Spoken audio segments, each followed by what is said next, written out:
Iglesia, bendiciones, Dios los bendiga. Esperamos que se encuentren bien ahí desde sus hogares y saludos a todos los que nos siguen por YouTube, por Facebook y por nuestra página de la iglesia. El día de hoy quiero compartirles el Salmo 113 y dice así el versículo 1: Alabad, siervos de Jehová, alabad el nombre de Jehová.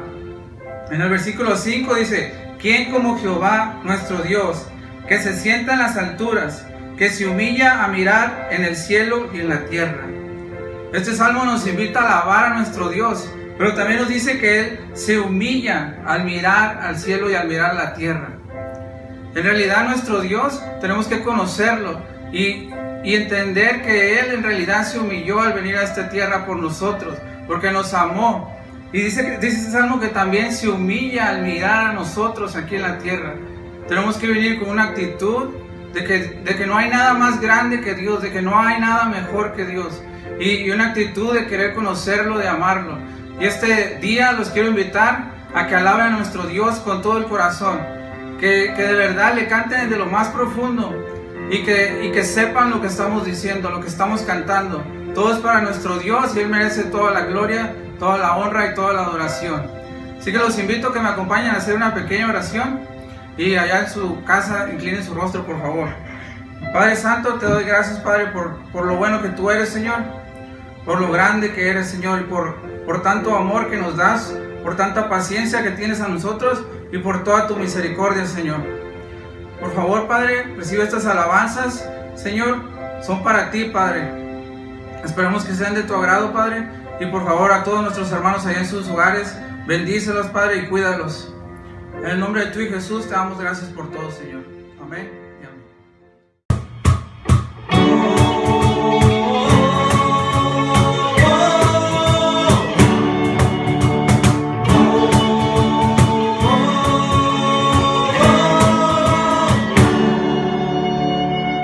Mi Dios, Redentor, mi Rey, Consolador, a ti todo el honor.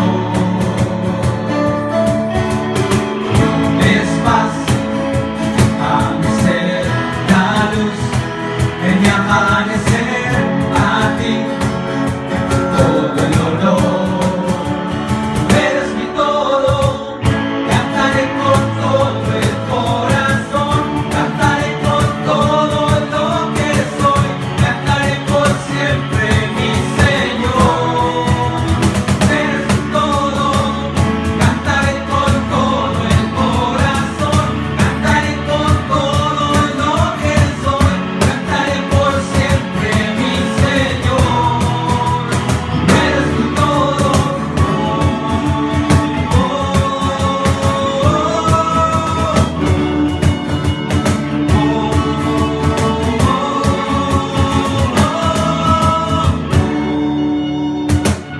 Es paz a mi ser, la luz en mi amanecer, a ti todo el honor.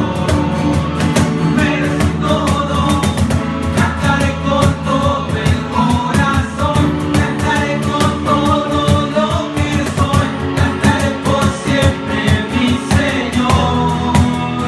Mereces todo, cantaré con todo el corazón, cantaré con todo lo que soy, cantaré por siempre mi Señor. Eres mi todo.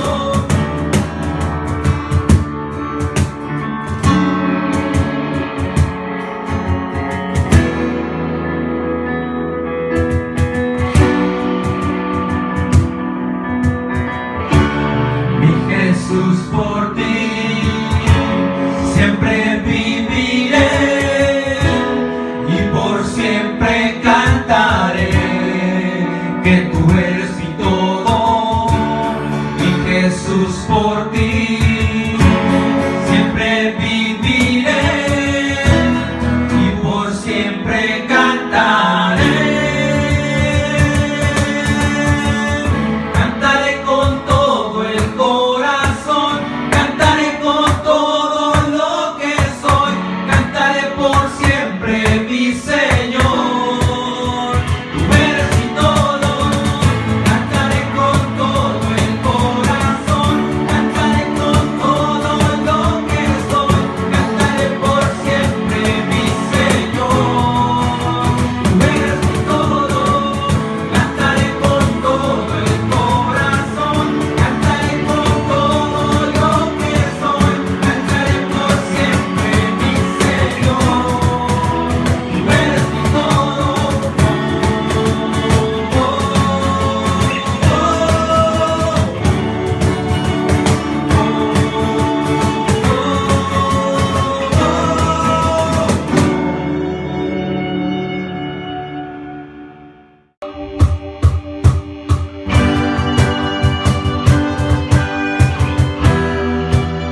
que su vida no escatimó.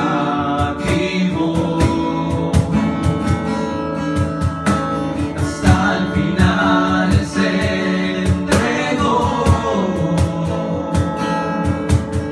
y a la muerte fue porque te amó. De tal manera me amó,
Saludos familia. Queremos darles la más cordial bienvenida a nuestro servicio del día de hoy. Te invito a que nos sigas a través de Facebook, YouTube o por nuestra website. Extrañamos verles físicamente. Si tienes la oportunidad, te invitamos que asistas este domingo a nuestro servicio en auto en el estacionamiento de la iglesia a las 8:30 de la mañana. Nos vemos pronto familia y que Dios te bendiga.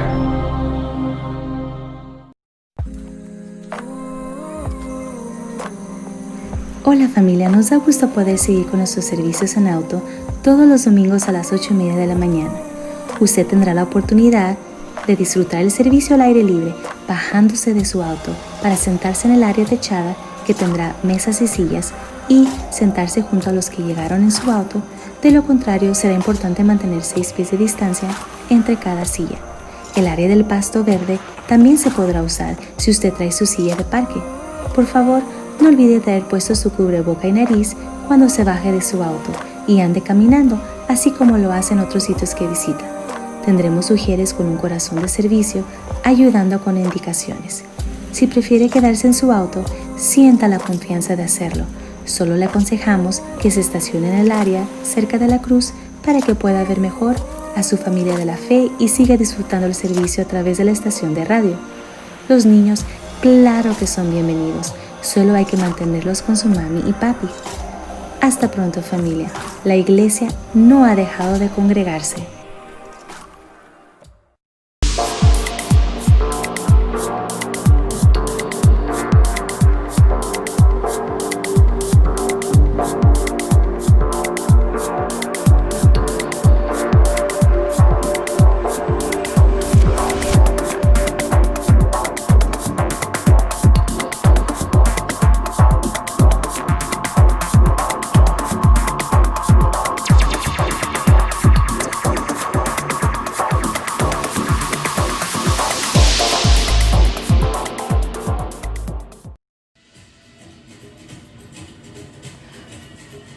Hola familia de Encuentro de Amor y Amistad, como es de costumbre, nuestra familia de CCOG está invitando a nuestros niños de edades de 4 a 12 años a participar en la escuelita de verano. Como no nos podemos reunir en el edificio, este programa para niños de verano se llevará a cabo todos los miércoles a partir del 22 de julio a las 6 p.m. por medio de Zoom. Juntos vamos a aprender cómo Jesús nos ama tanto a través del programa de Pandamania. Para recibir la clave de Zoom, manda un mensaje a Miriam Cabrera para que pueda registrar a tu hijo o hija por ti o llena la solicitud por internet que aparece en el link. Va a ser un tiempo muy divertido este verano. Deseamos que todos los niños se puedan unir.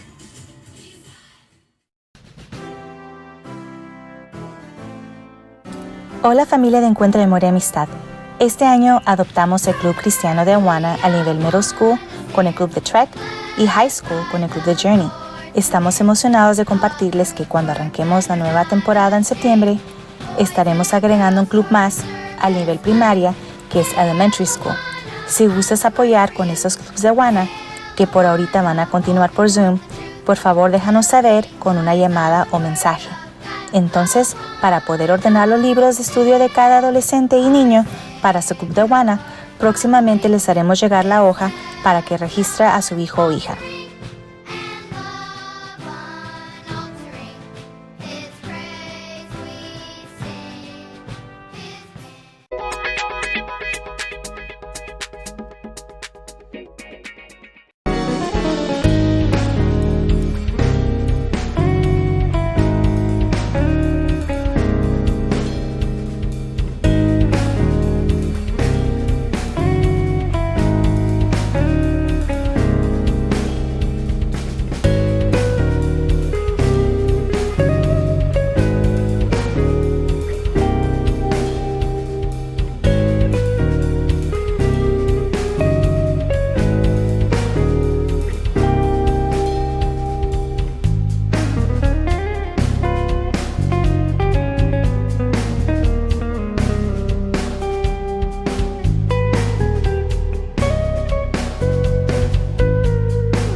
Queremos compartirles un versículo que se encuentra en 2 de Corintios, capítulo 9, versículo 6 y 7. We want to share a verse with you today that is in 2 Corinthians 9, 6, and 7. Pero esto digo, el que siembra escasamente, también segará escasamente. Y el que siembra generosamente, generosamente también segará. Each of you should give what you have decided in your heart to give, not reluctantly or under compulsion, for God loves a cheerful giver. Aquí el apóstol Pablo nos habla que no se trata de cuánto es lo que vas a dar, sino con la actitud que lo estás dando. Paul says that it's not about the amount you're going to give, but the attitude in which you're going to give.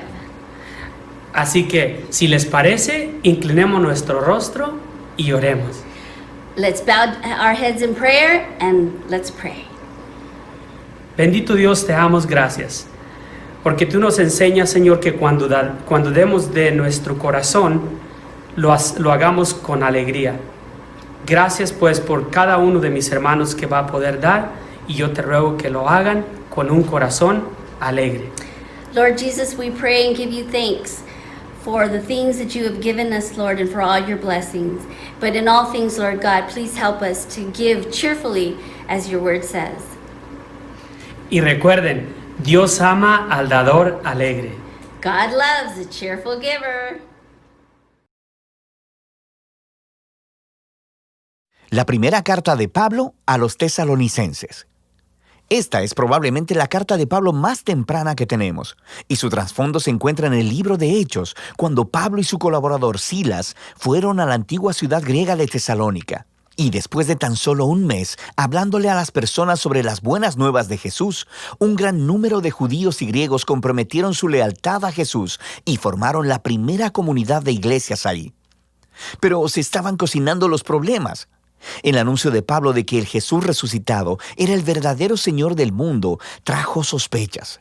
Así que los cristianos en Tesalónica eventualmente fueron acusados de desafiar al César, el emperador romano, cuando decían que había otro rey, Jesús. Y esto llevó a una persecución tan intensa que Pablo y Silas tuvieron que huir de la ciudad. Y esto fue doloroso para ellos porque amaban mucho a las personas que estaban ahí. Así que esta carta es el intento de Pablo de volver a conectarse con los cristianos en Tesalónica. Después, Pablo recibió un reporte de Timoteo diciendo que ellos estaban muy bien y que estaban floreciendo a pesar de la intensa persecución. Él diseñó la carta en base a dos movimientos principales. Primero, una celebración de la fidelidad de ellos hacia Jesús, y luego, un reto a seguir creciendo como seguidores de Jesús. Y entonces, estos dos movimientos están rodeados de tres oraciones. La carta inicia con una oración de acción de gracias. Los dos movimientos están unidos por una oración de transición, y luego la carta entera cierra con una oración final. Es un diseño hermoso. Pablo inicia dando gracias y celebrando la fe de los tesalonicenses, su amor por los demás y su esperanza en Jesús a pesar de la persecución. Él continúa relatando la historia de cómo se convirtieron, cómo ellos solían ser politeístas idólatras y cómo ellos estaban viviendo en una cultura donde todo en la vida estaba permeado por las instituciones y las prácticas que honraban a los dioses griegos y romanos. Y Pablo habla de cómo ellos dejaron a aquellos ídolos para servir al Dios vivo y verdadero, y cómo ahora están esperando la venida del Hijo de Dios desde el cielo. Así que, en una ciudad como Tesalónica, transferir tu lealtad hacia el Dios creador de Israel y al Rey Jesús tenía un costo: aislamiento de tus vecinos y hostilidad de tu familia. Pero para los tesalonicenses, el sobrecogedor amor de Jesús, quien murió por ellos, y la esperanza de su regreso, hacía que todo ello valiera la pena. Pablo luego hace un recuento de la historia de su misión en Tesalónica y de las queridas amistades que él formó allí con las personas. Aquí él usa metáforas realmente íntimas. Ellos lo trataron como su hijo y él se hizo como su madre. Y como su padre, él dice, nos hemos complacido en impartirles no solo el Evangelio de Dios, sino también nuestras propias vidas, pues llegaron a ser muy amados para nosotros. Pablo nos recuerda aquí que la esencia del liderazgo cristiano no se trata de tener poder o influencia. Es acerca de relaciones saludables y del servicio humilde y amoroso. Pablo les recuerda que jamás les pidió dinero. Él simplemente fue a amarlos y a servirles en el nombre de Jesús. Así que Pablo continúa reflexionándoles en la persecución que tienen en común, del mismo modo que Jesús fue rechazado y asesinado por su propio pueblo. Ahora Pablo está siendo perseguido por los judíos y los tesalonicenses están enfrentando hostilidad de sus vecinos griegos. Y Pablo obtiene un extraño consuelo al saber que los sufrimientos que juntos padecen son una manera de participar en la historia de la vida y resurrección de Jesús. Pablo luego comparte acerca de la angustia que experimentó cuando escuchó sobre las dificultades que los tesalonicenses enfrentaron después de que él y Silas huyeron. Así que él envió a Timoteo para apoyarlos y para ver cómo estaban. Y para su gozo, Timoteo descubrió que ellos continuaban con firmeza, eran fieles a Jesús, estaban llenos de amor por Dios y su prójimo, y deseaban tanto ver a Pablo, tanto como Pablo deseaba verlos a ellos. De manera que Pablo concluye con una oración por resistencia. Y lo que es genial es que aquí él introduce los temas que va a tratar en la segunda mitad de la carta. Él ora para que Dios haga crecer la capacidad de ellos de amar, que fortalezca su compromiso por la santidad. Según ellos, fundamentan sus esperanzas en el regreso del Rey Jesús. Así que él abre el segundo movimiento de la carta, retándolos a vivir una vida que sea consistente con las enseñanzas de Jesús. De manera que esto significa, primero que nada, un serio compromiso a la santidad y a la pureza sexual. En contraste con la cultura promiscua y sexualmente destructiva que está a su alrededor, ellos deben seguir la enseñanza de Jesús de experimentar la belleza y el poder del sexo dentro del refugio de una relación de pacto matrimonial comprometida. Dios toma muy seriamente la impureza sexual, dice Pablo. Esta deshonra y destruye a las personas y a su dignidad. Seguir a Jesús también significa un compromiso de amar y servir a los demás. Así que Pablo les instruye sobre que los cristianos deben ser conocidos en la ciudad como personas confiables, que trabajan muy duro, no solo para ganar dinero, sino para generar recursos, tanto para sí mismos como para compartir generosamente con las personas en necesidad. Después de esto, Pablo trata varias preguntas que los tesalonicenses tenían respecto a la esperanza futura en el regreso de Jesús. Así que algunos cristianos en la iglesia habían muerto recientemente, muy probablemente asesinados como mártires, y sus amigos y familias se preguntaban acerca de cuál sería su destino cuando Jesús regresara. Así que Pablo deja claro que a pesar de su dolor y pérdida, ni siquiera la muerte puede separar a los cristianos del amor de Jesús. Cuando Él regrese como Rey, Él traerá hacia sí mismo tanto a los vivos como a los muertos. Y Pablo aquí utiliza una imagen realmente genial. Usa un lenguaje que normalmente describiría la manera como un súbdito del César romano enviaría una delegación para recibir su llegada a la ciudad. Luego, Pablo aplica esta imagen a la llegada del Rey Jesús. Cristo también será recibido por una delegación de su pueblo, quienes se encontrarán con el Señor en el aire, le dan la bienvenida y lo escoltan de vuelta a este mundo, donde Él establecerá su reino de justicia y de paz.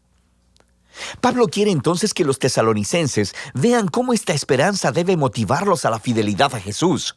Así que Pablo se burla de la famosa propaganda romana que dice que es el César quien trae paz y seguridad. Por supuesto, la paz romana venía a través de la violencia, a través de esclavizar a sus enemigos y de la ocupación militar. Y Pablo advierte que Jesús regresará un día como rey y confrontará esta clase de injusticia. Los seguidores del Rey Jesús deben vivir en el presente como si ese día futuro ya estuviera aquí, a pesar de la oscuridad de la maldad humana a su alrededor. Ellos deben permanecer sobrios y alertas, mientras la luz del reino de Dios resplandece aquí en la tierra, tanto como en el cielo. Pablo concluye todas estas exhortaciones con una oración de esperanza, de que Dios permee sus vidas con su santidad, que los diferencie para que sean completamente devotos y sin culpa hasta el día del regreso del Rey Jesús. Primera de Tesalonicenses nos recuerda que desde el principio, el seguir a Jesús como Rey ha producido una manera de vivir contracultural o santa, y que esto a veces generará conflicto y sospecha entre nuestros vecinos. Pero la respuesta de los seguidores de Jesús a esta hostilidad siempre debe ser el amor, enfrentando la oposición con gracia y generosidad. Y esta manera de vivir está motivada por la esperanza en el reino venidero de Jesús que ya comenzó con su resurrección de entre los muertos. Así que de eso se trata Primera de Tesalonicenses: santidad, amor y esperanza futura. Muy buenos días, familia de la fe. Me da tanto gusto el saludarlos esta tarde-noche. Espero que estos calores no los estén tratando muy mal, que hayan podido estar en un lugar fresco. Pero bueno, es cuando tenemos los climas que apreciamos lo demás, ¿verdad? Cuando hace calor, ahí veces tendemos a quejarnos del calor. Pero pues recordemos que quien nos permite el calor es Cristo. Y bueno, cuando hace frío también Él lo permite. Porque bueno, no sé si te ha pasado con esta pandemia que has valorado cosas que antes tomabas por... que no valorábamos. Y pues podía ser el andar en la calle. ¿Quién iba a imaginar, verdad, que íbamos a tener que estar usando mascarilla cuando andábamos en la calle? Pero bueno, es de las cosas que ahora extraño, el poder andar en la calle sin ningún cubrebocas. Bueno, algo así nos puede pasar con el calor, ¿verdad? Tenemos que aceptar y apreciar y darle gracias a Dios en todo tiempo. Me da tanto gusto el que hayas podido estar aquí y el que veas este video, que fue el resumen del libro de Tesalonicenses. Ese fue el resumen. Ahorita lo vamos a estudiar, los versículos más importantes de estos 5 capítulos. Pero antes de eso quiero mantenerte informado de un par de situaciones. La primera de ellas, como ya viste en los anuncios, el 29 de agosto, o sea ya en una semana y días, vamos a estar teniendo los bautizos en South Mission Bay. Y allí vamos a estar a las 10 de la mañana. Si tú conoces de alguien o simplemente tú quieres estar, ahorita tenemos 2 candidatos, posiblemente 3. Así que cuando tú invitas a alguien a ver esto, ya me ha tocado que invitados dicen: yo sé de Cristo desde hace tiempo y nunca he tomado este paso de obediencia, y deciden bautizarse. Así que invita gente que sabes que no se ha bautizado, y Dios, el Espíritu Santo, los puede redarguir y bautizarse. El otro anuncio que tengo es que este domingo que viene vamos a estar teniendo servicio en el estacionamiento, pero vamos a tener la opción para que salgas de tu auto y estés sentado, obviamente con distanciamiento social, pero vamos a estar teniendo sillas o sea, va a haber sombra. Y también tienes la opción, si tú quieres traer tus propias sillas para acampar, también va a haber allí en el área del zacate donde están los juegos de los niños. Allí vamos a estar teniendo opción para que te sientes y puedas presenciar la predicación. Poco a poquito estamos buscando al acercarnos más, ¿verdad? A congregarnos con un poco más de contacto, pero obviamente manteniendo nuestra distancia. Espero en Dios que puedas estar presente. Sigue siendo la misma hora de siempre, 8:30. Y el servicio en internet va a seguir siendo en vivo y a la vez a las 10:30. Sin más, ahora sí, quiero iniciar como si has venido siguiendo la serie del Nuevo Testamento. La semana pasada se habló de Colosenses y el día de hoy nos toca la primera carta a los Tesalonicenses. Como en el resumen lo explicó, Tesalónica era una ciudad donde había gente de todas partes del mundo, pero se encontraron con persecución. Al principio se recibió bien el evangelio, pero al igual que en todo el Imperio Romano, se empezó a ver con malos ojos a los cristianos porque proclamaban, ¿verdad?, tener otro rey, y que pues era un rey más poderoso que el César. Entonces fue cuando empezó la envidia humana, y los empezaron a perseguir. Pero bueno, el día de hoy te voy a estar hablando de 5 puntos, y 3 de ellos son los ingredientes para el discipulado, y como resultado tenemos 2 preciosos consecuencias si es que queremos ser discípulos de Cristo. Entonces, aquí en la carta a los primeros de Tesalonicenses viene explicando Pablo, ¿verdad?, muy claramente lo que es el discipulado en Cristo. Y como te menciono, vamos a estar hablando de la primera carta a los Tesalonicenses, y el primer punto es nuestro caminar en Cristo. Nuestro caminar en Cristo va a ser en el capítulo 1, versos 6, 7 y luego me salto del 9 al 10 en la Nueva Versión Internacional. Viene hablando Pablo Ustedes se hicieron imitadores nuestros y del Señor cuando a pesar de mucho sufrimiento recibieron el mensaje con alegría que infunde el Espíritu Santo. De esta manera se constituyeron un ejemplo para todos los creyentes de Macedonia y de Acaya. Ellos mismos cuentan de lo bien que ustedes nos recibieron y de cómo se convirtieron a Dios dejando los ídolos para servir al Dios vivo y verdadero, y esperar del cielo a Jesús, su Hijo, a quien resucitó, quien nos libra del castigo venidero. Tantas cosas que podemos aprender de estos versículos, pero la principal de ella es, una de las principales es que viene diciendo que estaban en medio del sufrimiento cuando recibieron el mensaje. Viene diciendo, ustedes se hicieron imitadores nuestros y del Señor cuando a pesar de mucho sufrimiento. Y esa es la primera enseñanza que puedo extraer y es por eso que le he titulado este primer punto, nuestro caminar en Cristo. Porque Dios está hablando todo el tiempo. La mayoría de las veces, a partir de que Jesucristo rasgó el velo cuando estaba falleciendo, cuando estaba su cuerpo material muriendo en la cruz, dice que el velo del lugar santísimo se rasgó en dos. Esto es un simbolismo de que ahora tenemos entrada al lugar santísimo a través de la sangre de Jesucristo, que ya no iba a hacer falta que el sumo sacerdote de la tribu de Leví entrara una vez al año. Eso era símbolo de lo que espiritualmente ahora podemos hacer, entrar en el momento que deseemos al lugar santísimo. Y esto es algo increíble. Cuando tú lo lees en el Antiguo Testamento, este es un honor, un privilegio increíble. Pero vengo hablando de que Dios está todo el tiempo ahora teniendo comunión con nosotros, o eso es lo que Él quiere. Es por eso que envió a su Hijo Jesucristo, para que todo aquel que se quiera limpiar con la sangre del Cordero pueda tener comunicación con el Padre. Sin embargo, los seres humanos somos a veces duros de corazón.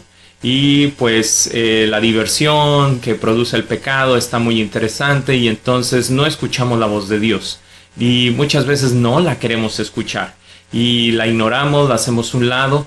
Y entonces Dios, por amor, permite que venga el dolor y el sufrimiento. Como seres humanos somos, lo voy a hablar en primera persona, ¿verdad? Para no ofender a nadie, pero soy muy necio. Y mis mejores oraciones, los momentos en los cuales he buscado más íntimamente a Dios, han sido los momentos en los cuales estoy en sufrimiento, cuando tengo necesidad de algo. Y entonces creo que no es exclusivo mío, porque aquí lo está diciendo a los tesalonicenses en las primeras líneas. Ustedes se hicieron imitadores nuestros y del Señor. O sea, no eran imitadores, sino que se hicieron, dice, cuando a pesar de mucho sufrimiento recibieron el mensaje con la alegría que infunde el Espíritu Santo. Fue hasta que hubo sufrimiento que vinieron a ser discípulos, comenzaron a caminar con Cristo.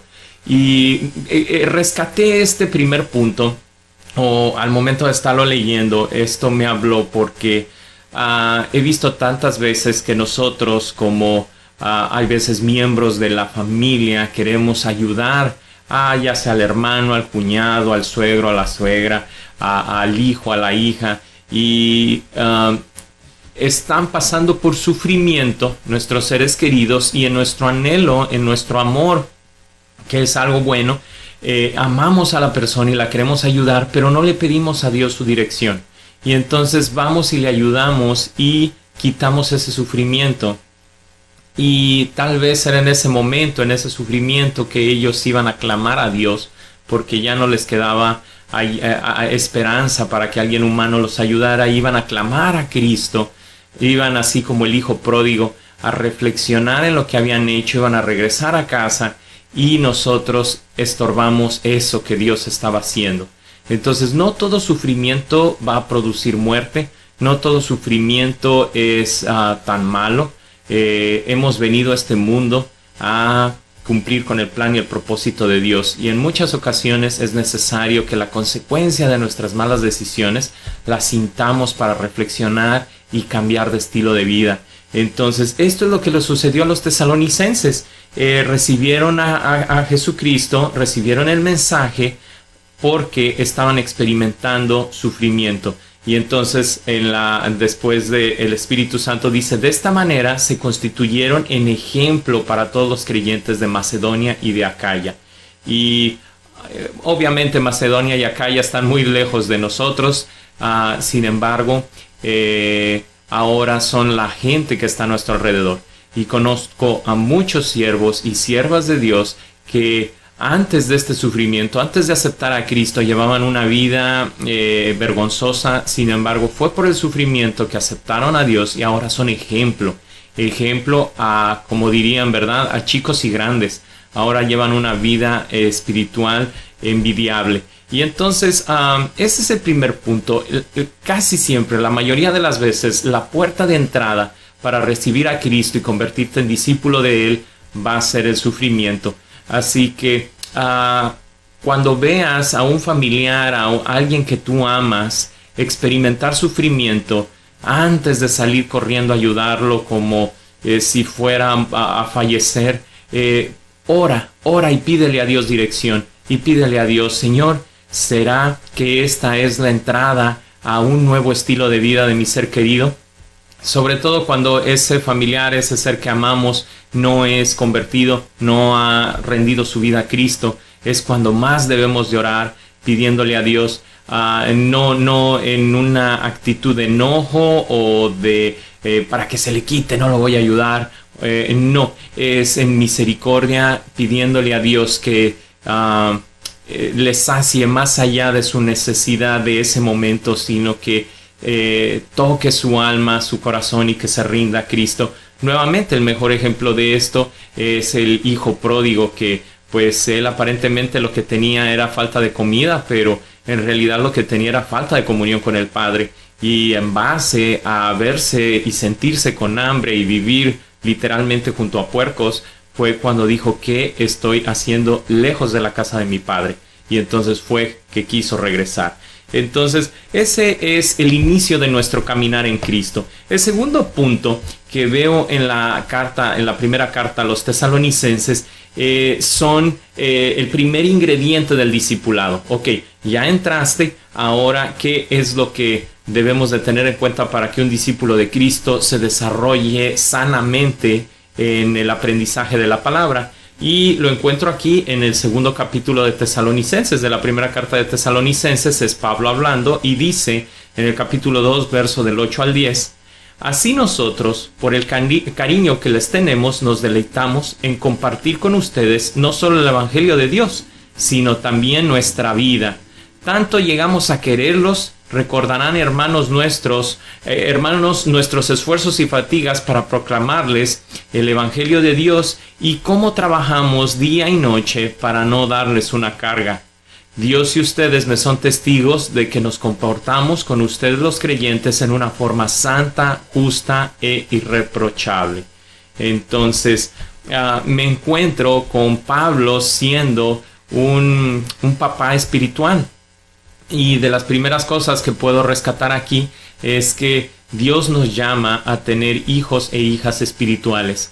El Espíritu Santo nos va a ir dirigiendo. La cuestión es que nosotros tenemos que ser sensibles para hablar del Evangelio a aquellas personas que, como lo vimos en el punto anterior, la mayoría de ellas están pasando por sufrimiento. Puede haber alguien que no esté en sufrimiento, que el Espíritu Santo te indique, compártele del Evangelio. Compártele, dice la Biblia que animemos en tiempo y fuera de tiempo a todos, darle la opción de haber escuchado que hay un Jesucristo que salva, un rescatador, alguien que ya pagó el precio. Obviamente el Espíritu Santo, Dios, nosotros brindamos la opción. Sin embargo, nunca se obliga a nadie. Es una de los regalos que Dios nos ha dado como seres humanos, el libre albedrío, o sea, la voluntad. Y entonces es allí donde probablemente pudieras frustrarte cuando tú dices, no, pues yo comparto de Jesucristo, pero nadie acepta. No, Dios no te llamó a que la gente acepte. Dios te llamó a que compartas. Y si aceptan, entonces es comenzar el discipulado. no solamente dejarlos con el mensaje y que lo acepten, sino qué es lo que van a hacer después de allí. Así que este es el primer paso, qué es lo que van a hacer después de allí. Y este es la segunda enseñanza que extraigo de este capítulo 2, que viene hablando de el cariño y el amor. Y permíteme nuevamente, es el punto número 2, el amor, el primer ingrediente en el discipulado. Y dice, así nosotros, por el cariño que les tenemos, nos deleitamos en compartir con ustedes no solo el Evangelio de Dios, sino también nuestra vida. Entonces, y aquí lo dicen, signos de admiración, tanto llegamos a quererlos. Esto a veces en una cultura, sobre todo como la latina, donde pues sobre todo a los hombres, ¿verdad? Nos han enseñado a que no se expresan las emociones y menos las de cariño. Usted es macho, ¿verdad? Y no, nada de andar diciendo a otra persona, y mucho menos a algún otro hombre, cómo te estimo, ¿verdad? Cómo te quiero, porque entonces se malinterpreta. El Evangelio significa buenas noticias, y entonces cuando espiritualmente tú tienes a alguien que está aprendiendo de tu ejemplo espiritual, a eso la Biblia le llama que se experimentó un nuevo nacimiento, y entonces esa persona que recibió a Cristo bajo tu mensaje es un nuevo creyente, es un bebito espiritual. Y entonces hay que quererlo, hay que cuidarlo, hay que tratarlo con cariño, con amor y límites. ¿A qué me refiero con esto? Permíteme leerte la segunda parte de este versículo que te muestro aquí en la pantalla. Dice, el Evangelio de Dios y cómo trabajamos día y noche para no serles carga. Y aquí es donde me quiero enfocar. Dios y ustedes me son testigos de que no nos comportamos con ustedes los creyentes que nos comportamos, ¿verdad? Con ustedes los creyentes de una forma santa, justa e irreprochable. El cariño siempre tiene que ir expresado en amor y límites. Amor de enseñar la palabra, pero los límites, ¿verdad? Siempre teniendo la santidad y el tener en cuenta que ese bebito espiritual está aprendiendo de mi ejemplo. Un padre espiritual debe de ser alguien que sabe controlarse y sabe ser ejemplo en todas las situaciones. Me ha tocado tristemente en un par de ocasiones ver como gente que se hace llamar pastores, gente que son líderes, confunden, y cuando están discipulando a alguien, esa persona los empieza a admirar. Y cuando es del sexo opuesto, es muy fácil el que se confunda esa admiración de maestro-alumno a un romance. Y te lo digo con tristeza, me ha tocado ver pastores que caen en adulterio con una persona a la cual estaban discipulando. Es por eso que en lo personal soy muy cuidadoso de no estar en situaciones de discipulado en las cuales sea una mujer a quien yo le enseño, porque es algo que puede pasarme a mí o le puede pasar a la persona, el confundir las emociones. No nos dejamos dirigir por ellas por lo mismo, pero se puede dar esa confusión. Entonces debemos de tener amor y límites, el amar a la gente, pero de una manera santa y respetuosa. Y es lo que está diciendo allí Pablo. Dice, Dios y ustedes me son testigos de que no nos comportamos con ustedes los creyentes que nos comportamos con ustedes los creyentes de una forma santa, justa e irreprochable. Un líder, un servidor, una persona más madura en el Evangelio debe de tener siempre cuidado de no caer en situaciones en las cuales esté un hombre con una mujer solo, ya sea en consejería, ya sea en discipulado, ya sea de diferentes edades. Esto lo buscamos mucho también en las clases de los niños, adolescentes y jóvenes, el que haya siempre maestro y maestra, que sean parejas de maestros, para que no se dé ninguna de estas situaciones.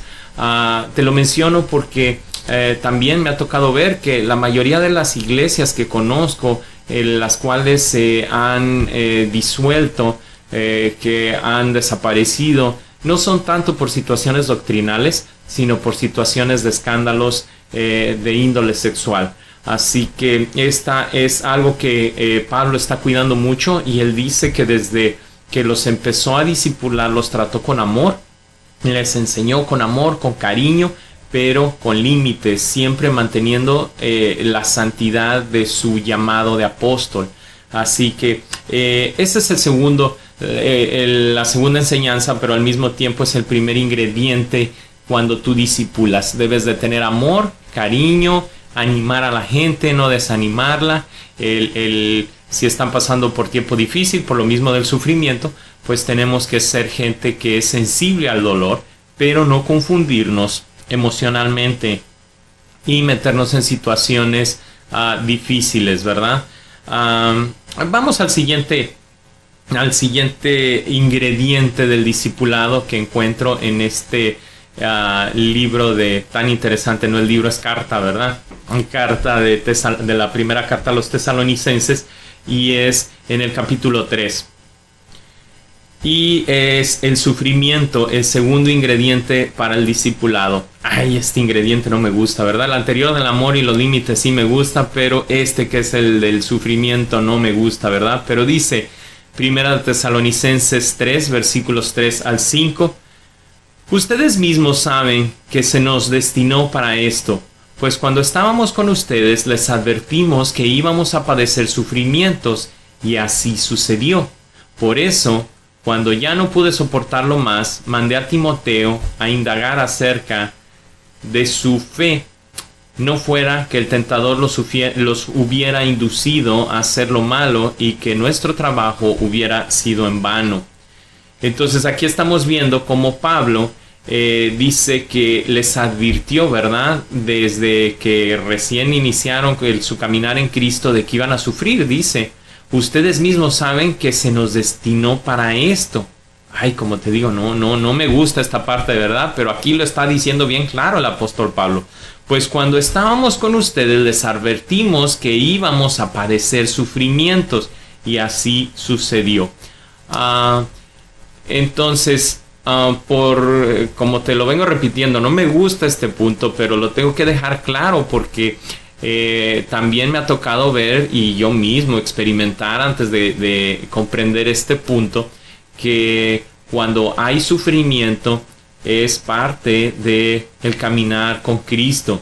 En ocasiones hay personas bien intencionadas, pero que lo enseñan mal, que no, tú acepta a Jesucristo como Señor y Salvador y tus problemas desaparecen. No, en ninguna parte en el Evangelio dice eso. Aquí lo está diciendo que los sufrimientos van a seguir, y aquí lo está diciendo Pablo, ¿verdad? Se los advertimos y así sucedió, que iban a venir padecimientos.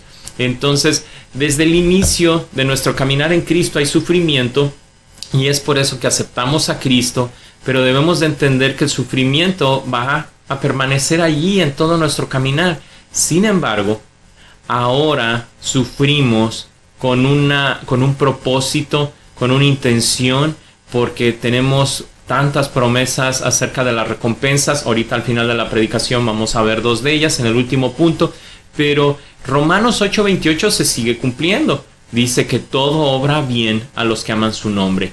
Y entonces hay tantos ejemplos en la Biblia que gente que se mantuvo firme, Dios le contestó, y el mayor de los ejemplos lo vemos en Cristo. Cristo se mantuvo en el medio del sufrimiento, fiel, caminando, tomado de las promesas de Dios, y el Padre le concedió el levantarse de entre los muertos. Entonces, el sufrimiento va a estar, y por eso quiero transmitirlo bien claro, para que no te vaya a suceder que cuando estás sufriendo llegues a pensar que Dios está enojado contigo, o tú te vayas a enojar con Dios porque no está contestándote lo que tú quieres en el momento que tú quieres, de la manera que tú quieres. Dios está trabajando en ti, y el sufrimiento te va a ayudar a madurar, pero no siempre Dios nos va a conceder las peticiones de nuestro corazón, y esto lo debo de entender más cuando hay el sufrimiento. Ya sea el sufrimiento de que pierdo algo o a alguien, puedo perder el empleo, puedo perder algún ser querido, puedo perder mi salud, puedo perder tantas cosas. Sin embargo, aquí dice Dios que Él sigue trabajando con nosotros en medio del sufrimiento y que, bueno, Él nos lo advirtió y aquí nos lo está advirtiendo ahora a nosotros, Dios, a través de esta carta a los tesalonicenses. Entonces, vengo viendo, número 1, que mi caminar en Cristo inicia con el sufrimiento. Punto número 2, que el amor y los límites son parte de los ingredientes del discipulado. Número 3, que el sufrimiento es otro de los ingredientes del discipulado. Y número 4, la santidad.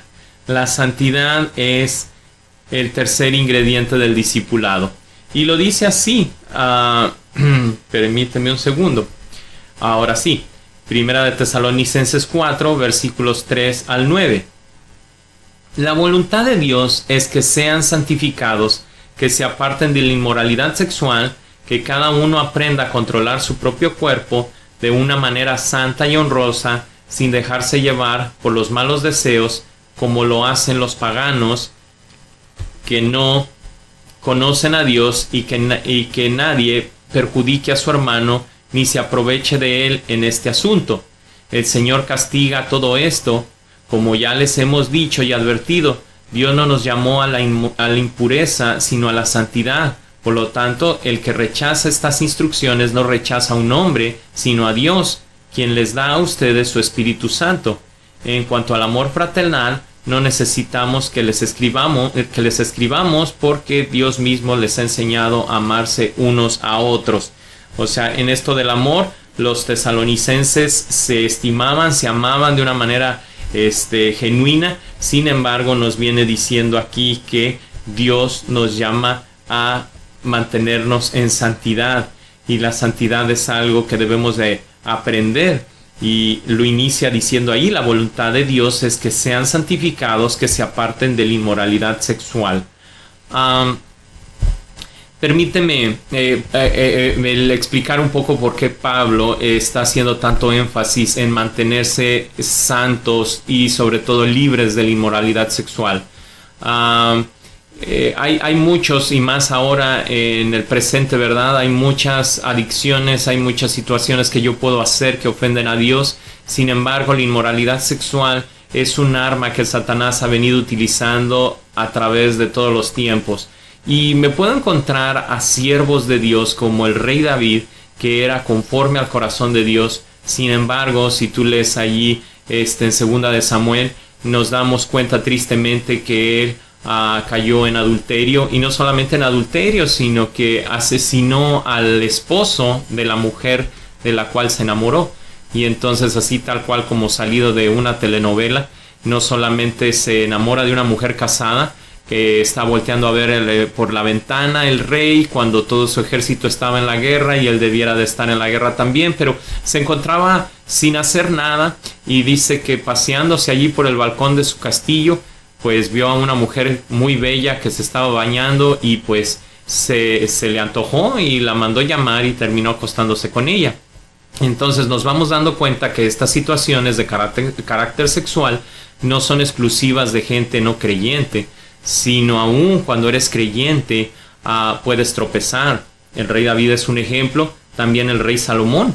El rey Salomón es el hombre después de Jesucristo, lo puedes ver ahí en la Biblia, que dice que fue el hombre más sabio en la historia de la humanidad.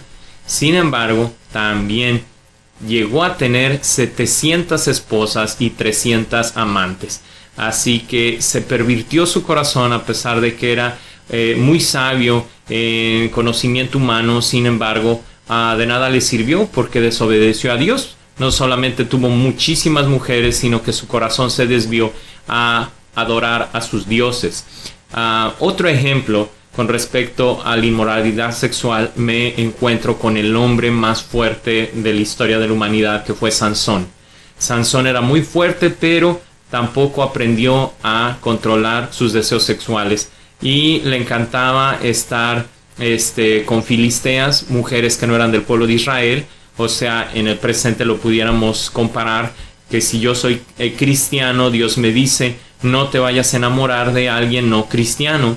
Y Sansón se fijaba en mujeres no cristianas, no creyentes, no judías, eran filisteas. Y por otro lado, no solamente no eran judías, sino que aparte eran prostitutas.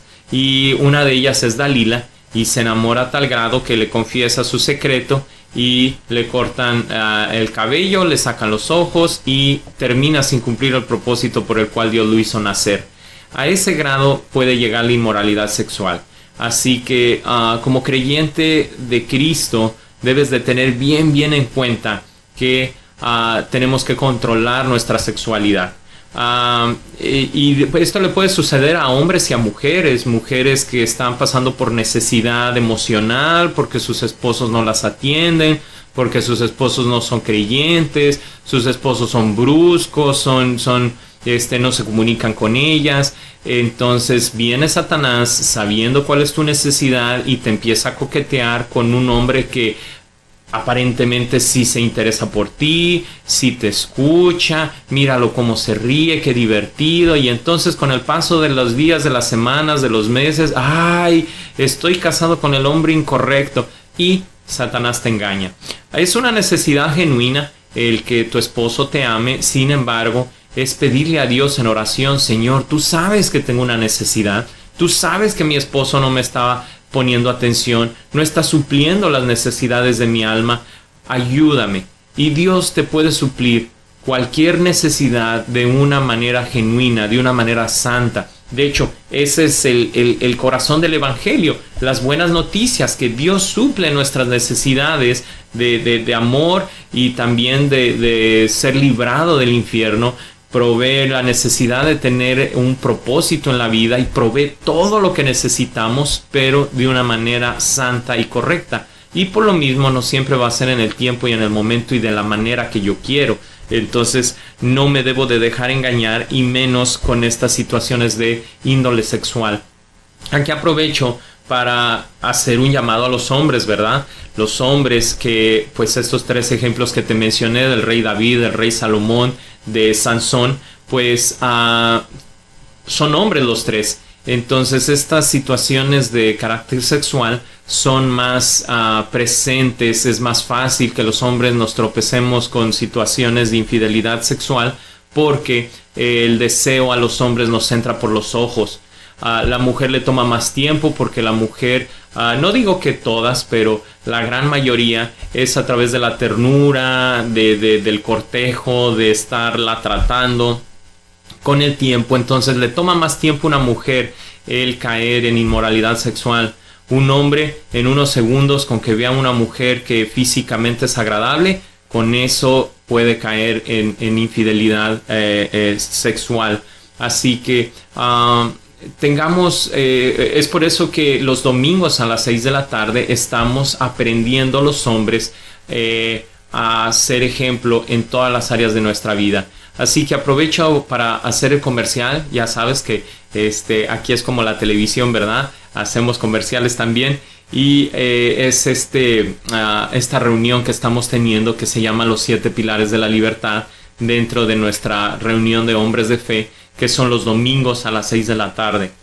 Obviamente es por videoconferencia en estas ocasiones por las cuestiones del virus, pero si tú quieres la clave para asistir a esta reunión de hombres, al final de la predicación vienen los números de teléfono. Se la puedes pedir a Jonathan o a Mauricio y ellos con mucho gusto te la proveerán. También, si tú quieres conectarte al WhatsApp de EAA, ahí estamos publicando no solamente la clave, sino todos los anuncios de lo que acontece en Encuentro de Amor y Amistad. Y bueno, te he venido hablando acerca de nuestro caminar en Cristo, de cómo inicia a través del sufrimiento, del primer ingrediente en el discipulado, que es el amor, el segundo ingrediente, que es tristemente el sufrimiento. Pero pues ya tenemos solución, ¿verdad? Dios va a utilizar ese sufrimiento para nuestro crecimiento espiritual. El siguiente punto, el cuarto punto, fue que la santidad es el tercer ingrediente del discipulado. Tengo que aprender a controlar mi cuerpo de cualquier antojo que tengo, sobre todo de carácter sexual. Y los beneficios, este es el quinto punto, los beneficios que Dios nos da al momento de ser discípulos son preciosos. Y yo creo que una de las situaciones que más nos duelen es cuando fallecen nuestros seres queridos. Me ha tocado estar en decenas y decenas de funerales, y siempre es una gran diferencia cuando sabemos hacia dónde fue nuestro ser amado a cuando no tenemos esperanza y pensamos que lo perdimos para siempre. Y esto es lo que Pablo le quiere enseñar a los tesalonicenses. Y en el capítulo 4, versículos 3 y 14 me encuentro con esta preciosa explicación. Hermanos, no queremos que ignoren lo que va a pasar con los que ya han muerto, para que no se entristezcan como esos otros que no tienen esperanza. ¿Acaso no creemos que Jesús murió y resucitó? Así también Dios resucitará con Jesús a los que han muerto en unión con Él. ¡Wow! ¡Qué preciosa promesa, explicación! Está diciendo que sabemos que los que han muerto, y si tú sigues leyendo ahí en el capítulo 4 de Primera de Tesalonicenses, te encontrarás que dice que no están muertos, que solamente duermen, y que bueno, cuando Cristo venga en las nubes, van a ser resucitados y serán los que hemos dormido en Cristo, seremos levantados y estaremos en la presencia de Jesús. Entonces esta es una de las promesas preciosas que en realidad no tienen precio. Cuando tú tienes un familiar que falleció, esta promesa consuela tu corazón, el saber que la próxima vez que veas a tu ser querido será en la presencia de Dios, en un lugar donde no hay más llanto, ni más tristeza, ni más dolor, ni más virus, ni más crisis económicas, ni más problemas. Entonces es como dijo Pablo, ¿verdad? Conviene que me vaya, conviene que fallezcamos. Seguimos aquí en este mundo porque no estamos viviendo para complacernos a nosotros, sino para cumplir con la misión que Dios nos dio. Entonces, como no la hemos terminado, tenemos que seguir pidiéndole a Dios guianza. Señor, ¿qué más? ¿Qué me hace falta para cumplir con con el propósito por el cual me hiciste nacer? Porque me es mejor el estar en la vida eterna con mis seres queridos a seguir en este mundo de sufrimiento. Y entonces es cuando ya no te encariñas tanto con este mundo y no duele tanto. Otra de las promesas que me encuentro, otra de las recompensas del discípulo, está en el capítulo 5, versículos del 1 al 6, y dice así: Ahora bien, hermanos, ustedes no necesitan que se les escriba acerca de tiempos y fechas, porque ya saben que el día del Señor llegará como ladrón en la noche. Cuando estén diciendo paz y seguridad, vendrá de improviso sobre ellos la destrucción, como le llega a la mujer encinta los dolores de parto. De ninguna manera podrán escapar. Ustedes, en cambio, hermanos, no están en la oscuridad para que ese día los sorprenda como un ladrón. Todos ustedes son hijos de la luz y del día. No somos de la noche ni de la oscuridad. No debemos, pues, dormirnos como los demás, sino mantenernos alerta en nuestro sano juicio. Y permíteme explicar aquí esta parte que dice que ustedes, en cambio, hermanos, no están en la oscuridad para que ese día los sorprenda como un ladrón, sino que somos del día y de la luz. Está hablando obviamente de las cuestiones espirituales. Si nosotros somos hijos de Dios, entonces ya no practicamos las obras de la oscuridad. Todas esas cosas que buscamos escondernos, que nos avergüenzan, que pensamos, no, si se enteran, qué vergüenza. Todas esas situaciones son obras de la oscuridad. Y por eso se hacen de noche, se hacen escondidas. Entonces es una comparación que lo que es la luz espiritual es aquellas cosas que hago en público. Y entonces debo de buscar ser íntegro. Que todo lo que hago en mi vida sea cosas que puedo hacer en cualquier parte con cualquier persona. Entonces no vivir una vida doble. Obviamente cometemos errores, pero que sean errores no planeados, no intencionales, y buscar aprender. Es por eso, vuelvo a hacer comercial, ¿verdad? Sobre todo a los hombres, domingo a las 6, estamos aprendiendo. Todos somos pecadores, pero no se trata de quedarme pecador. El decir, pues, pues es que no soy perfecto, y entonces eso utilizarlo como un pretexto para no cambiar. Debemos de buscar siempre aprender, siempre seguir creciendo, siempre seguir avanzando, como lo dice la palabra, que seamos como, que nuestro caminar en Cristo, que nuestro caminar en el Evangelio sea como la luz de la aurora, así como sale el sol y durante el día hasta que llega al mediodía, que es cuando el sol está en la parte más alta del cielo y entonces no hay sombras. Si has notado que no hay sombras, ese es el objetivo de nuestro caminar, ir aprendiendo más y más, el ir comprendiendo más el carácter de Cristo, el ir dominando más mi carne hasta que no haya sombras, que mi vida sea íntegra y yo poder ser ejemplo.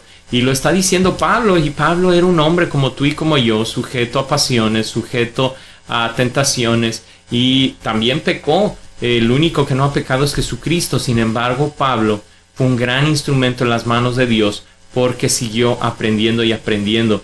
Entonces está diciendo allí en este texto que estamos leyendo que muchas veces la gente se afana con saber cuándo será el fin del tiempo. Y esta es la otra recompensa en la vida de un discípulo, que no necesita saber cuándo viene Cristo. Dice: ahora bien, hermanos, ustedes no necesitan que se les escriba acerca de tiempos y fechas, porque ya saben que el día del Señor llegará como ladrón en la noche. Entonces es por eso que Pablo no escribe acerca de cuándo va a venir Cristo. Permíteme explicar esto que está diciendo Pablo de otra manera. No se trata de saber cuándo va a ser el examen final en la escuela. Tú ya estás listo, tú ya aprendiste, no importa si es hoy, si es al rato, si es en una semana el examen final, tú ya estudiaste, ya estás listo. Es lo que está diciendo Pablo. Y esa es una recompensa increíble, que no necesitas estar investigando cuándo viene, cuándo se cumplen las profecías, que si va a ser a tal o cual día, gente que se ha aventurado a decir va a ser en tal fecha, tal hora y demás. No les creas, aquí Pablo está diciendo eso no te debe de preocupar, tú ya estás listo, ya estás lavado y sobre todo estás caminando como un discípulo que se esfuerza. Entonces, si tú estás haciendo esto que Pablo le escribió a los tesalonicenses en esta primera carta, vive en paz y tranquilo. Y si no, pues vamos a comenzar. Es por eso que lo estamos estudiando, porque podemos comenzar. Así que quiero terminar haciendo dos oraciones. La primera para aquellos que nunca han recibido a Cristo y estás escuchando este mensaje por primera vez. Dice la palabra que si tú confiesas que Jesús es el Hijo de Dios y que Dios lo levantó de entre los muertos, y sobre todo que lo crees en tu corazón y quieres comenzar una relación con Él, dice que simplemente tienes que decirlo y comenzará esta nueva relación, este nuevo caminar. Así que si ese es el deseo de tu corazón, permíteme hacer una oración por ti. Señor, te agradezco, te presento a mis amigos y amigas que en esta hora están queriendo rendir su vida a ti. Señor, que tu Espíritu Santo les muestre, les redarguya y sobre todo les dé la fuerza, el amor, el poder, el dominio propio para poder ir dominando sus impulsos, sus apetitos, Señor, carnales. Padre, tú no nos has dejado huérfanos, tú nos dejaste al Espíritu Santo, tú nos dejaste tu palabra, tú nos dejaste al Espíritu Santo para que nos enseñe, nos recuerde y, Padre, que nos permita discernir, Señor, entender 100% el mensaje que tú dejaste en la palabra. Señor, que estas amigos, amigas ahora son parte de tu familia. Bendícelos, Señor, protégelos, guárdalos en contra del maligno. Ahí en tu corazón tú dile: Señor, te invito a entrar a mi corazón. Señor, te invito a que entres y que limpies mi vida. Ayúdame, Señor, dile ahí en tus palabras, ayúdame a aprender, a seguir creciendo espiritualmente. Así de fácil dice la palabra de Dios que ahora eres parte de la familia espiritual. Ahora me quiero dirigir a aquellos que llevamos tiempo conociendo de Cristo, pero que nos seguimos batallando como discípulos y que en ocasiones nos hemos enfriado espiritualmente. Padre, te presento a mis hermanos y hermanas, Señor, Te pido que tú nos ayudes, Señor, a vencer estos obstáculos que en ocasiones se presentan, ya sea de sufrimiento, ya sea la falta de amor, ya sea a veces los desórdenes sexuales. Ayúdanos a poder superar todo ello, a dominar nuestra carne, a renovar nuestra mente, a aprender más. Así como los tesalonicenses lo hicieron, ahora queremos nosotros agradarte.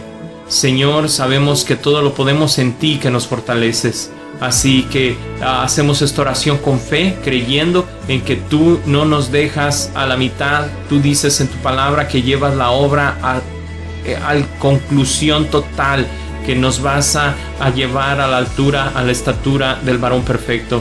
Gracias por tus promesas, porque no dependemos de nuestro esfuerzo, no dependemos de nuestra fuerza de voluntad, dependemos de ti. Ayúdanos a cumplir por la misión por la cual nacimos, en el nombre de Cristo Jesús. Amén y amén. Muchas gracias por tu tiempo, por tu atención. Te dejo en la pantalla con los teléfonos para que, sobre todo varones, si quieren ser parte de esta reunión de hombres de fe, le pidas la cita para la videoconferencia, ya sea Mauricio o a Jonathan. Ellos tienen la clave para la videoconferencia. Que Dios te bendiga, que tengas excelente casi fin de semana. Te espero el día de mañana en devocional, allí en YouTube o en Facebook. Que Dios te bendiga.